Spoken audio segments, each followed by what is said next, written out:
কলকাতার বাইরে থাকার জন্য এবারে আর সেভাবে রং খেলা হয়নি। কেরালায় দোল উৎসব তেমনভাবে আমি কোথাও হতে দেখলাম না।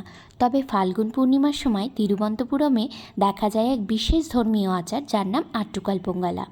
এই যে এত আলোয় সেজে উঠেছে গোটা শহর, শহরের সমস্ত মন্দির ও তাতে পূর্ণিমার বেশ কিছুদিন আগে থেকেই বিশেষ পুজোর ব্যবস্থা, এই সবই তিরুবনন্তপুরমের বিখ্যাত আট্টুকাল মন্দিরে ভগবতী দেবীর পুজোকে কেন্দ্র করে।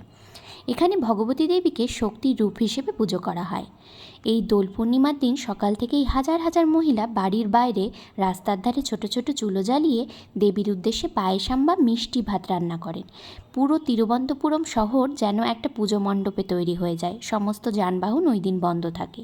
এই আট্টুকাল পোঙ্গালা বিশেষভাবে নারীদেরই উৎসব। এই দিন লক্ষ লক্ষ মহিলা একসাথে অনুষ্ঠানে অংশগ্রহণ করেন। কেরালা ও তামিলনাড়ুর বেশ কিছু অংশ থেকে আসা ভক্তদের এই সমবেত রান্না ও দেবীর প্রতি নিবেদন এতটাই বিশাল আকার ধারণ করে যে এটি গিনেস ওয়ার্ল্ড রেকর্ডে বিশ্বের সবচেয়ে বড় নারীদের ধর্মীয় সমাবেশ হিসেবে স্বীকৃত হয়েছে।